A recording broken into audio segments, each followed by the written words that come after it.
Mr. Nichols? Yes. Mr. Cook? Yep. Mr. Heil? Yes. Mr. Harris? Yes. And Ms. Bemis is out on maternity leave still. That approval of the April 26th, 22 minutes that part of your package. I would make a motion to approve those minutes. Second. Motion made and seconded. Okay, you wanted to change your rules about motions. You wanted it, they can just make the motion and I can, I think we did the Call for specific vote. voting. Just for the actual items, we should do roll call. I just want to make sure you and I are following the same rules. No. Yeah. There's Ohio Revised Code, then there's your rules. No, I'm sorry. All in favor, say aye. Aye. Aye. Opposed, same sign. Okay. Let's get right to the financial update. All right, Mr. Chairman, there is a financial update included in your packets, and you'll see that since our last meeting, we've had a number of projects come to completion, and we have made disbursements on those projects. We do still have a few from last year, a few projects that have not yet been completed, and over the course of the next month, we'll be reaching out to those business owners, and some of these will probably fall off the list for lack of being completed in a timely fashion.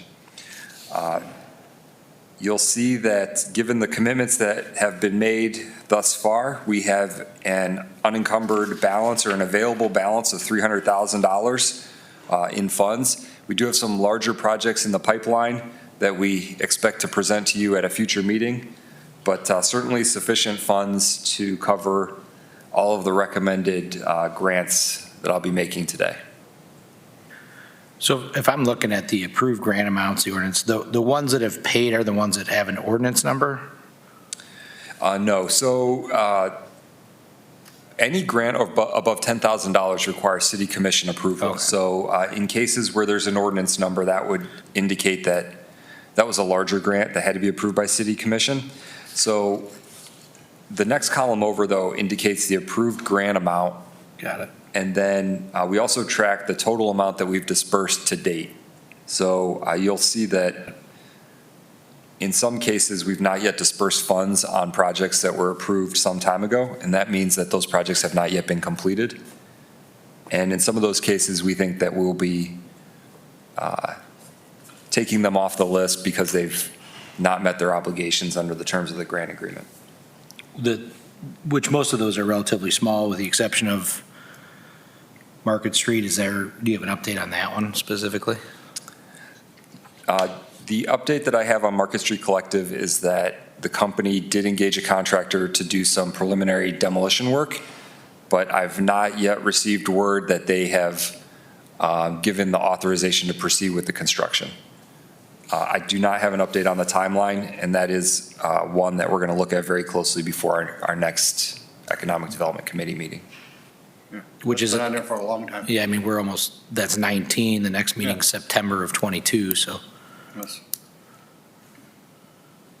More than happy to help people. They got a good reason, but do it. Well, I just don't want the next quarter of applicants to be shorted 10,000 or 50, so that we're, I want them to get what they, especially if they're ready to move. Yes, absolutely.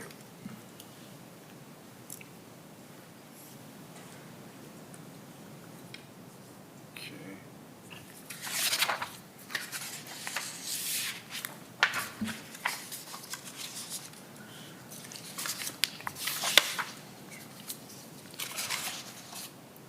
Anybody have any questions on the financial?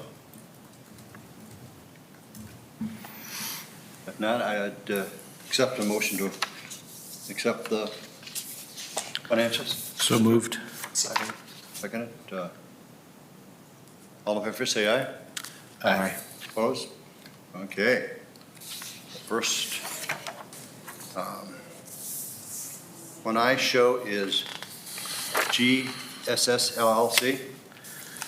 Yes, Mr. Chairman, members of the committee, you may recall that we discussed this project at the last meeting, and since that time, based on some feedback from myself The applicant has submitted a new application that structures the request in a slightly different way.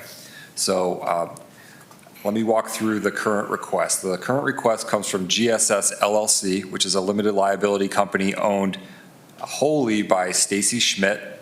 GSS was formed to purchase and own the building at 422 Columbus Avenue. This is the old massotherapy building just outside of downtown. It's a relatively large office building at 3,200 square feet. The intended use of the building is to be leased to Schmidt Design Group Incorporated for a 10-year period. I just want to make clear, Schmidt Design Group is owned by a completely unrelated individual. Ms. Schmidt has no ownership interest in Schmidt Design Group, and the requested grant today is coming from GSS LLC. GSS LLC purchased the building for $275,000. They received private lending from Civista Bank in the amount of $200,000. As part of their lease arrangement with the design group is undertaking a major renovation of the building. I'm sorry. Probably should have started that out. I was the guy at Civista, so I have a conflict with this one, but Okay. I have no conflicts today. in the project sources, it was spelled Cavista, so I wasn't sure if it was the same Civista or not. Apologize is. for that. And I have a conflict. But as part of the lease arrangement, the tenant will be undertaking extensive tenant improvements to completely modernize this building. Those improvements are actually underway, and the building is looking fantastic. Total estimated cost of the tenant improvements and equipment, which in this case consists mainly of furniture, is $241,000. So between the two companies, this is a major undertaking, almost $500,000 of investment. But what I'm proposing today is a grant to assist GSS LLC with the acquisition costs of this project, specifically a grant in the amount of $25,000, which would be subject to approval by City Commission to help the company offset their costs to purchase the building, which is really a fantastic thing because it's going to lead to a company that's already in Sandusky being able to stay in Sandusky and grow, and a building on one of our main corridors being fully rehabilitated and positioned for many more years of viable use. So my recommendation is that we approve a grant in the amount of $25,000 to GSS LLC for this project. And who remembers it was the original Ohio Bell building? That building was where they had the operators plugging things in, and Wow.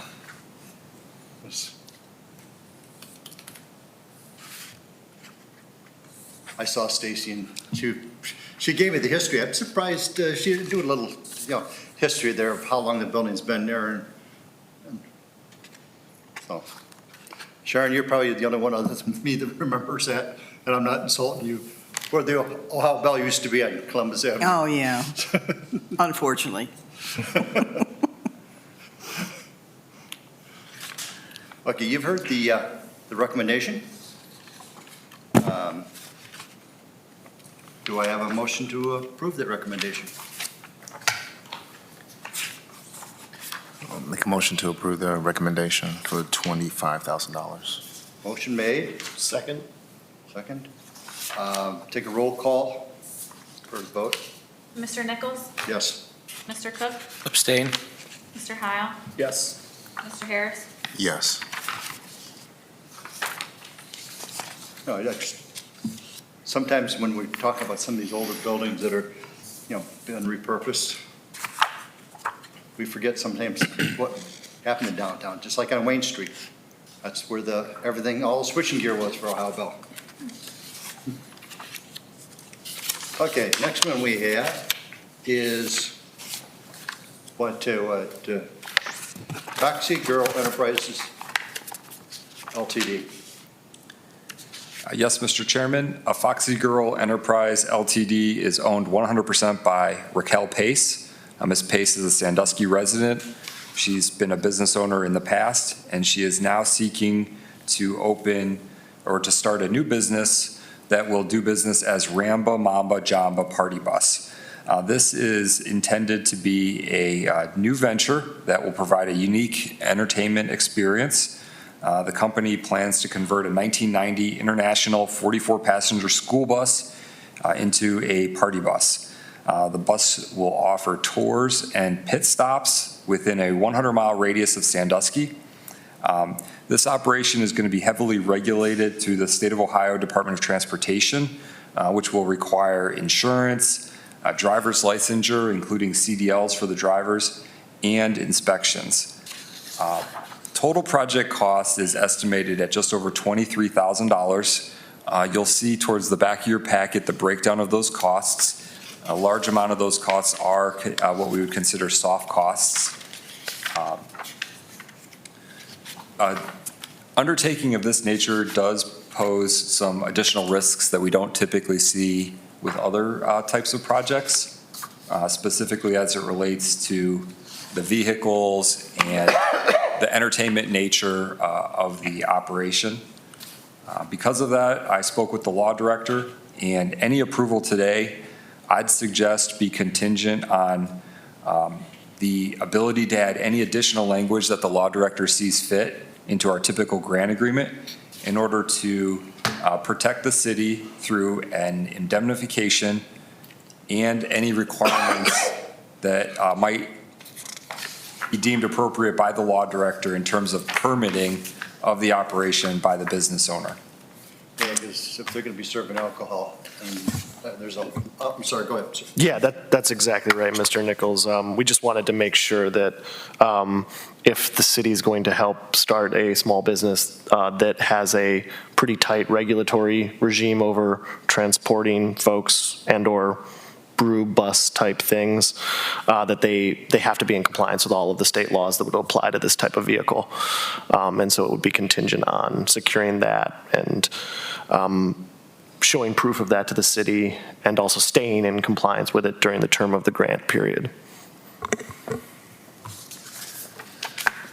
Mrs. Pace's requested grant amount was $9,500. However, looking at the breakdown of the expenses and specifically focusing on the capital expenses, which is what we typically focus our grant dollars on, my recommendation is that we provide a grant subject to the conditions that we already discussed in the amount of $2,500 to support this business. I will say that being a heavily, based on the fact that our economy is heavily focused on tourism, this is an exciting proposal from a local resident that's seeking to add to the tourism options here in Sandusky.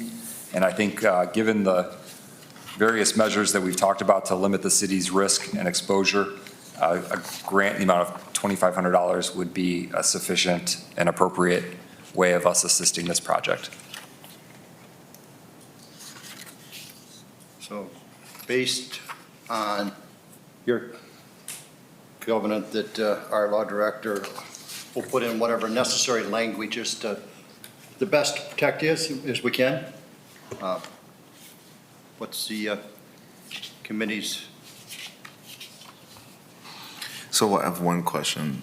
Reading this, and my understanding is correct that any patrons would get a complimentary shot glass, but they won't be serving alcohol on it.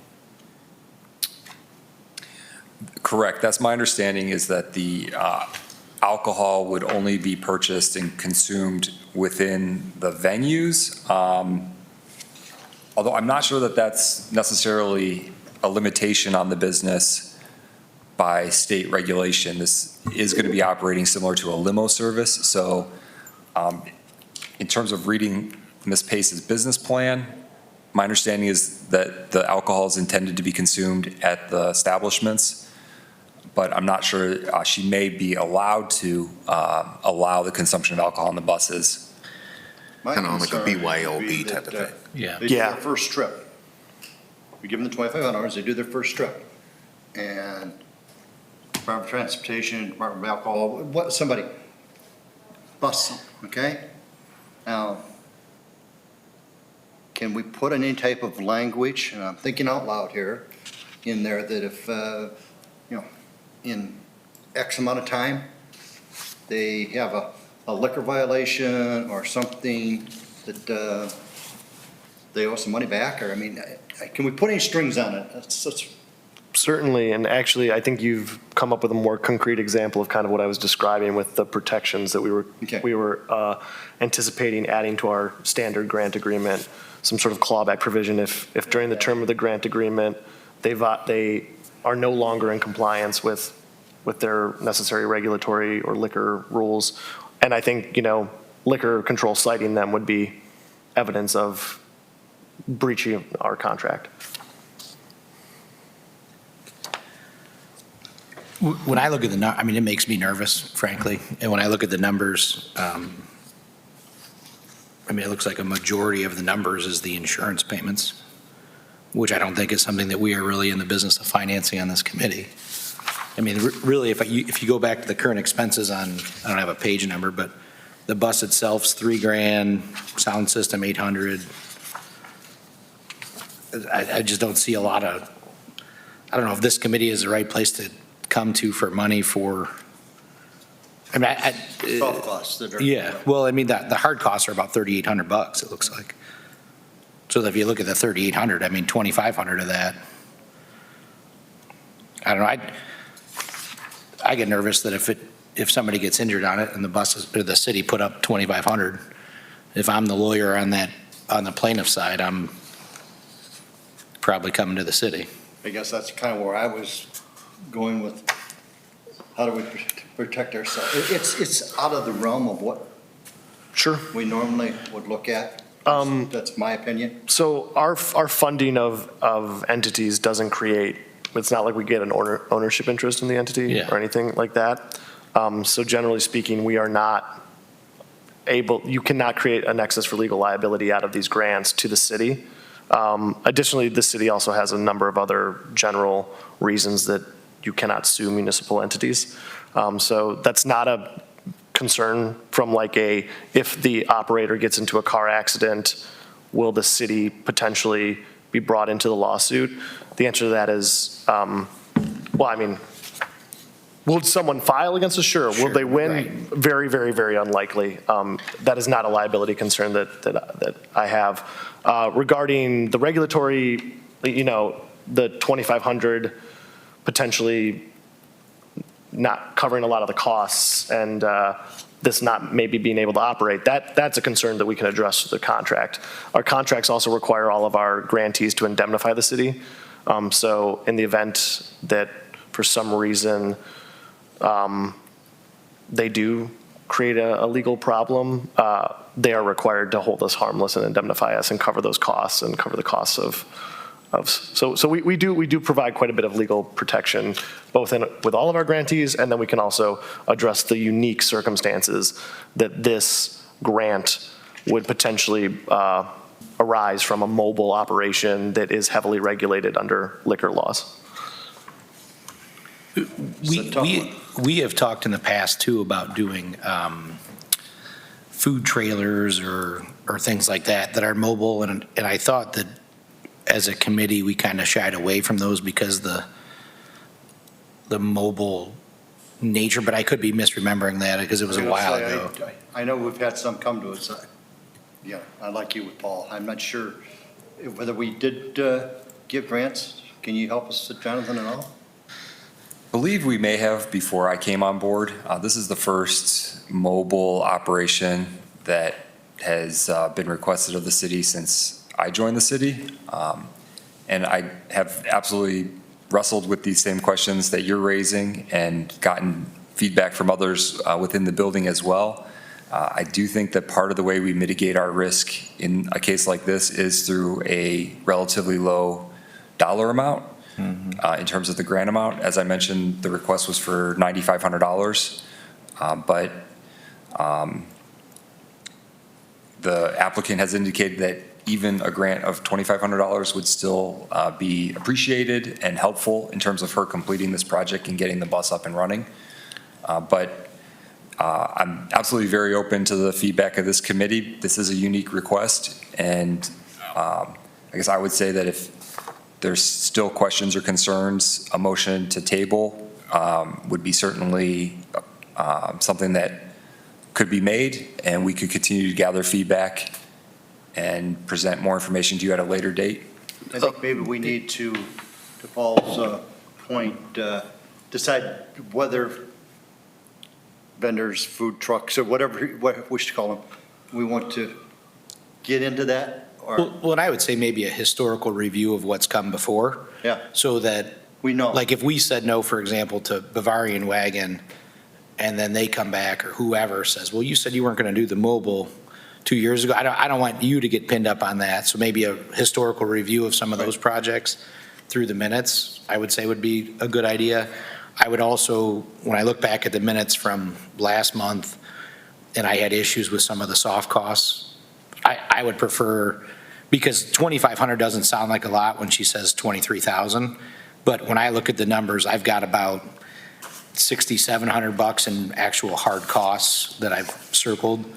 So you're still at like 36% of that at 2,500, but maybe kind of flushing that stuff out so that it, because what I don't want to do is have people blow up projects with numbers that we don't really give credit for in this committee to make it look like, oh, we've spent 23,000.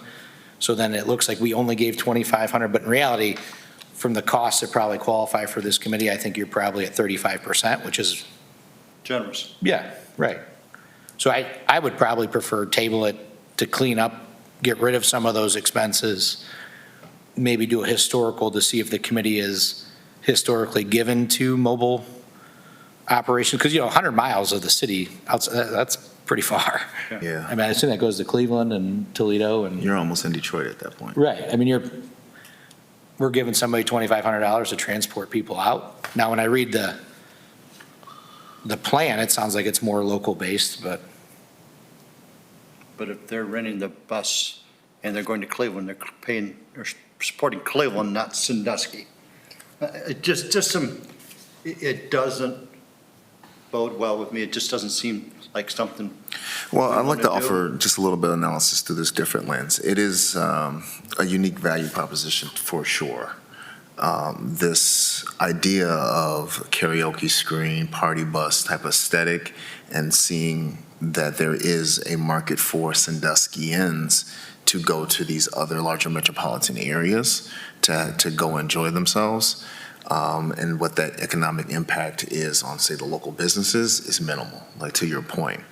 But what this experience is offering is a safe way for people to be able to experience these things and still be able to enjoy themselves. I agree. So you have on one hand, it is, I hear you in the sense of if it's going to be the local bars, the local area, then that has some impact existentially or tangentially to the business. But I think the primary point or the mission of it is to be able to provide a safe entertainment space and venue that is culturally relevant and actually allows people to go to these other places. Well, even if you have the pickup outside local, karaoke there, spend some time, karaoke back, local. The pickup and drop off, you're drawing 44 passengers downtown. Even if you leave for a while and you come back, there's still economic impact to the downtown, even if you're leaving and coming back. So, because you get off the bus, you're having fun, you're probably not going home right away. You're grabbing a slice of pizza or some sushi or whatever. So, but I personally, I would probably in the favor of tabling to move some of the numbers around. But I also agree, the mobility of it makes me nervous, and the fact that, I don't know if I just want our name attached to even. Motion If I'm- to table it and to have Soliday do the research as to whether or not we've done again, because I agree with you, Paul, that all of a sudden, you vote this one, yes, and 4 other ones we said no because they were food trucks. Well, consistency is key, I think, Oh, as absolutely, we go yes. through. But I think it's a good idea for folks to get that information, and I agree. Maybe tabling and getting a little bit more information for this would be good.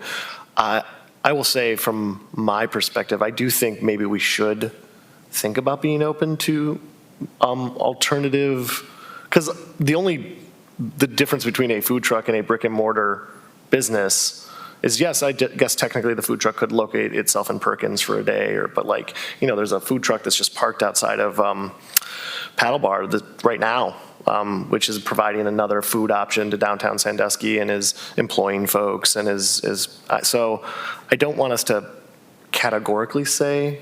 I am also curious though, like historically, what have we done with mobile operations? Because the real fear with a mobile operation is you give them a grant and then the food truck moves literally to another state and operates someplace else. And we've just funded, because they're mobile, to the point, Well, right? I want to say that the person that came to us last time, this was years ago, had like a Rocky River address. And yeah. it was like, we're going to come park over here on the, for the summer and then go back to Rocky River. So I think that one might have been a little bit, and, And then we Miss had no Pace has a limitation on how chalet many food trucks drive. we can- Right.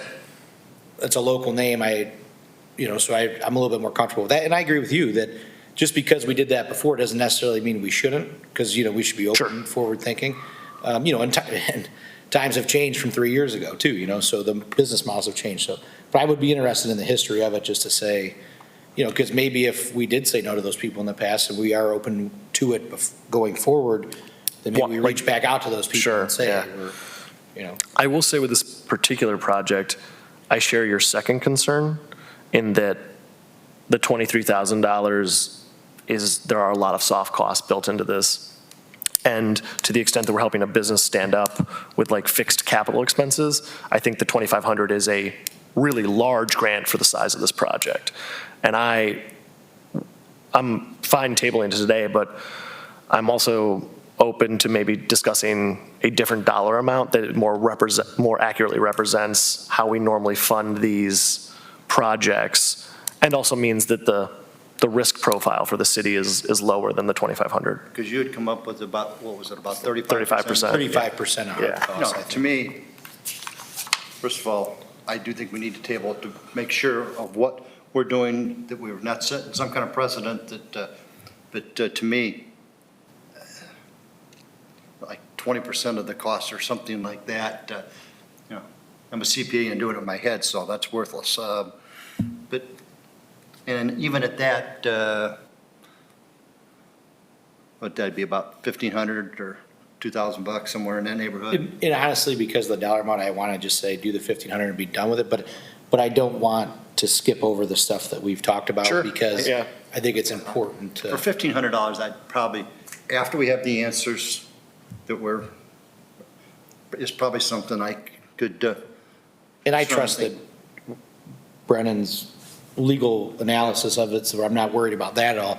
And that's where if we don't give 25, we give 15, we're less liable, but it's once you're in, No, you're in. yeah, So, no, you know what I mean? that's- yeah. But if you're saying we're clear, I'm, dollar you got No, seem it's like. not, I just mean like we're less likely to have a truck drive away and be out $2,500 versus $1,500. right.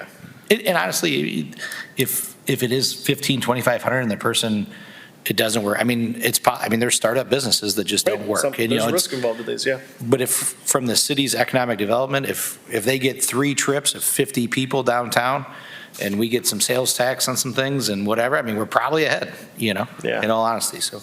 And I have a question in terms of when you met with the business owner, what exactly is like the break-even point in terms of operation? How many trips would they have to take in order for this thing to be sustainable? I think would be a good kind of an indicator on how successful it would be. And I'm happy to share with the committee a business plan that the applicant provided. I don't think we included that in your package. It's a fairly lengthy, was it included?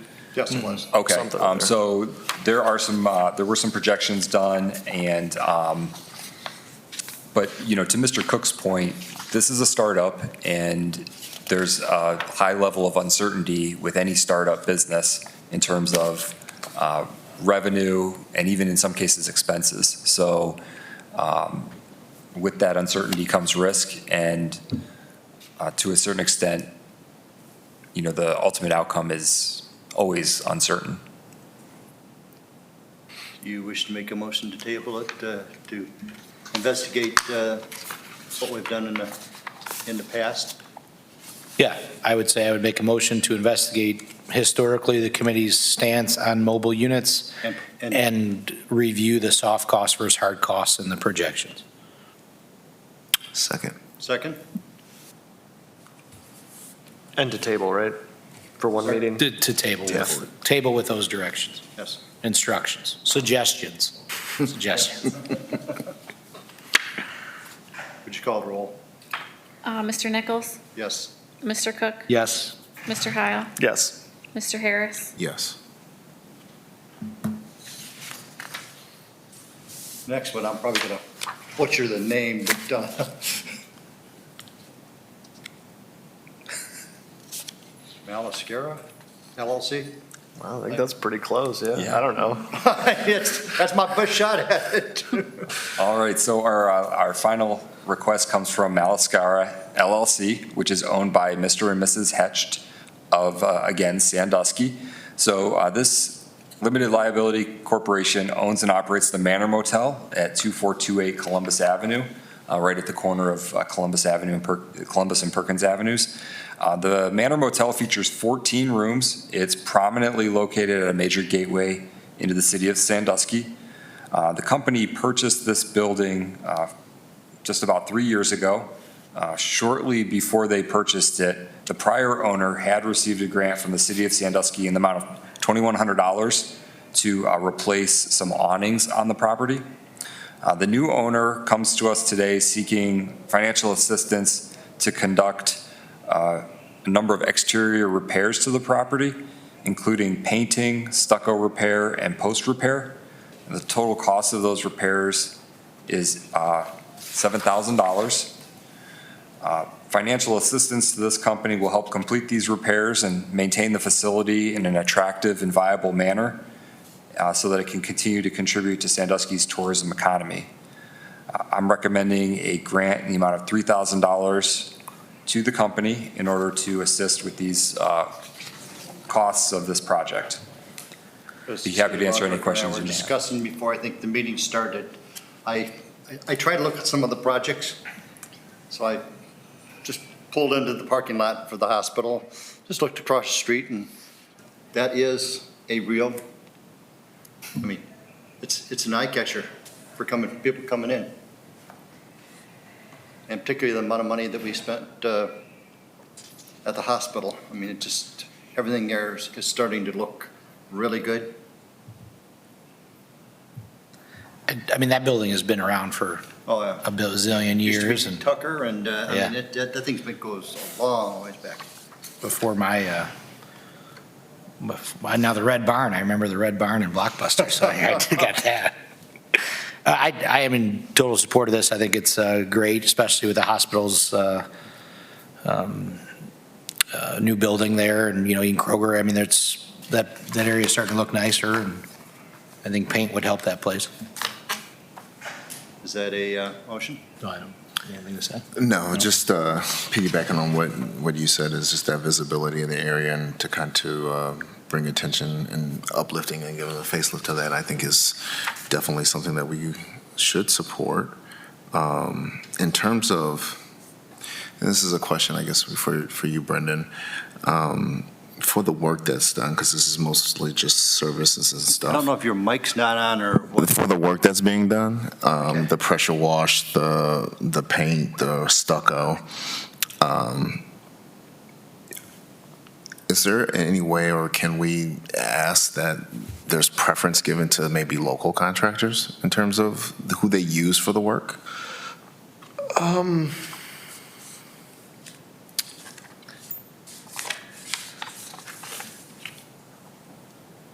I would say that the city directing who to use is probably an Yeah. issue. It's probably an issue. But like I if said. we said we prefer you use local, I think that's a great suggestion. Yeah. Yeah, I don't know that we were going to be able to hold someone to that, and I'm not sure, we'd have to look into it to decide if that's, there are ways that the city does that through its own contracting, and that's something that we do through our bidding process, but adding it to the grant agreement might be possible. It might also add a level of kind of regulatory complexity that might make community development confirming these a little harder. I don't know. That would probably be a longer discussion. But it might be possible. I mean, encouraging folks to do it, I agree with, would be great, yeah. And I'll just add that we absolutely always encourage folks to as well. I believe in this case, the company intends to use a local contractor. In your RT packet Construction? is a proposal from RT Construction. And if I'm reading this correctly, it looks like they have an address on Neal Street in Yep. Sandusky. So I do think that this business owner does intend to use a local contractor, and you certainly will. It's a helpful reminder, though, also that we always encourage folks to keep our local tax dollars even more local when they go about spending them. So I appreciate that point. So we can tax the wages. I had a question about I saw in the application, the request was for 3,500, and they were going to use 3,500 in savings. The work is estimated to be $7,000. Are they confident that if they get a lower amount, or the 3 or even lower, like, will they be able to complete the project? Because they don't have any other financing, so Correct. Yes, I did indicate that the committee is typically below 50%. So I do think that this amount is within, the range of what I explained to them. And I think it's often the case that we see applicants ask for, slightly more than they need perhaps in order to get the project done.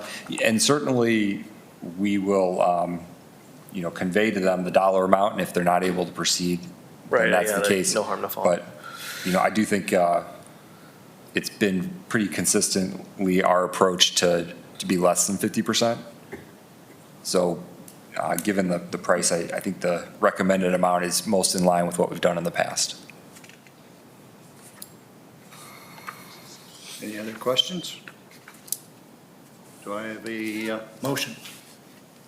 So moved. Second. Second? Would you take the roll, please? Mr. Nichols? Yes. Mr. Cook? Yes. Mr. Heil? Yes. Mr. Harris? Yes.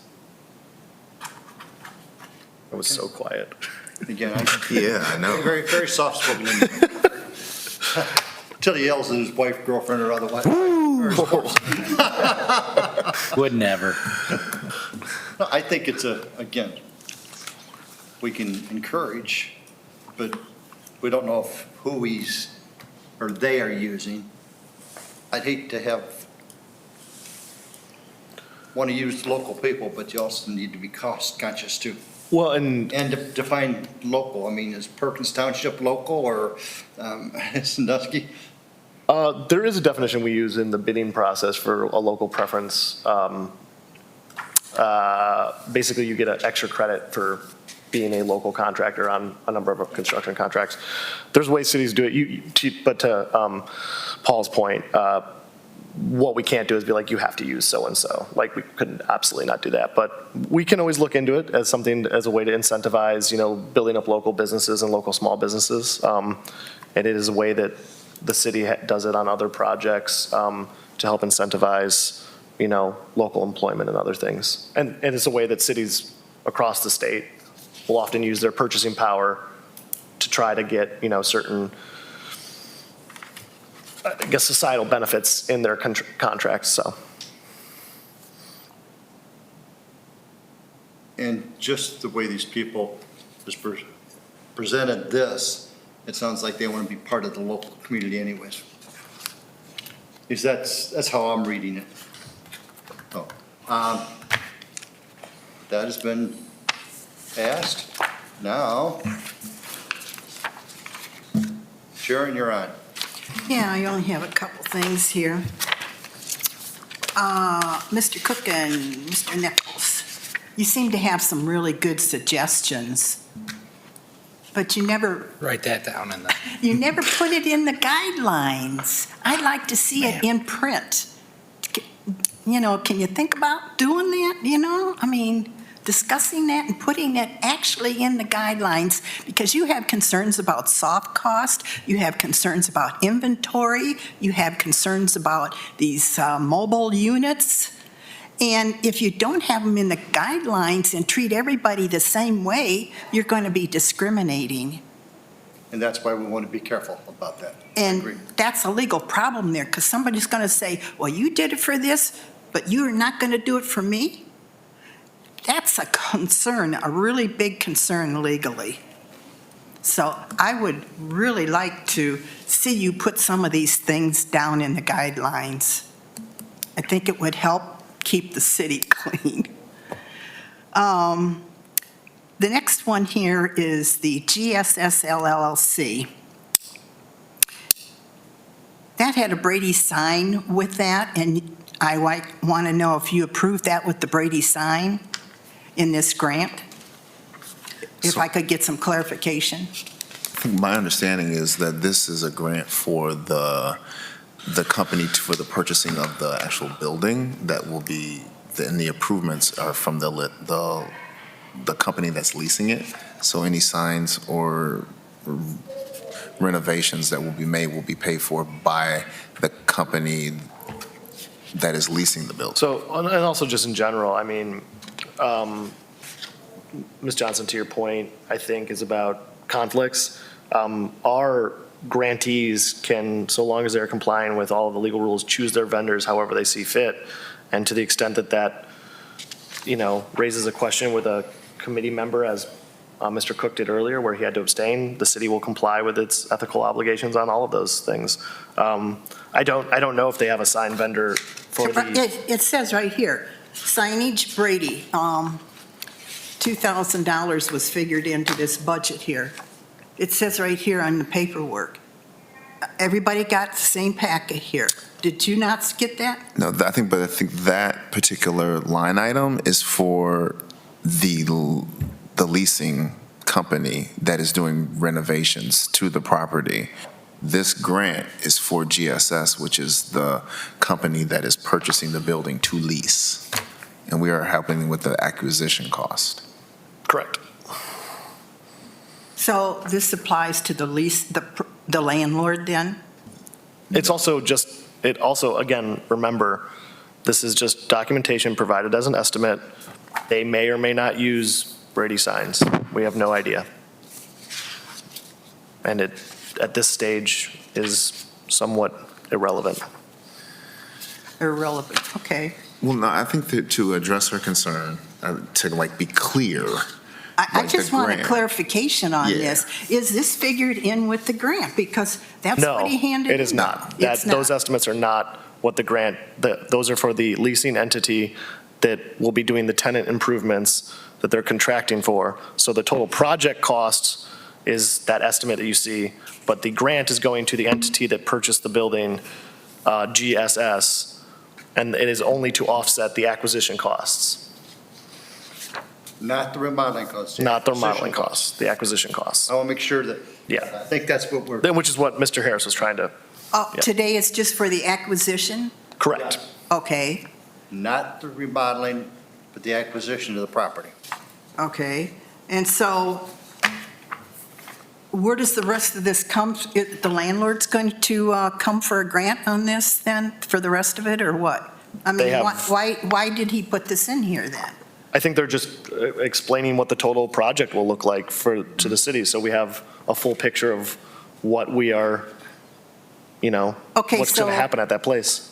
Is this an indirect conflict then? No, It's not? nope. Okay. The last one I have is the Foxy guideline thing, and that's the same way where you're getting into problems because policies have not been established. You know what I'm talking about, their policies for guidelines. And I'm hearing also that maybe Segway may have a bus, a tour bus or something. So, I don't know if that's similar to this operation here or what, but that's what I hear in the community. They might have a bus. So I don't know if it's just a tour bus or a brew bus or what it is, but it might get sticky, so I really want to see that in the guidelines. And, Yeah, I think while we were discussing and prior to coming to the meeting, I just did a quick little Google search of party buses and seeing how many there are, because reading their description, it says, oh, this is like the only business of the model that exists in the area. And I'm like, well, it's party bus. So there's party buses around. And that was kind of prompted my question in terms of profitability. Like what do you need to be able to operate, and how much business is it feasible to actually do in the market that we actually have? So, So we want to, we want to treat everyone on the same degree That's instead why of. we tabled it, so we get the research and Yeah, find out. well, that's what I mean. You should put it in the guidelines so legally you're cleaned up on this. So that's all I have. Thank you. Anybody else have anything else? Remind you, the next meeting is September 13th. And if nobody else has anything else, I'll make a motion to adjourn.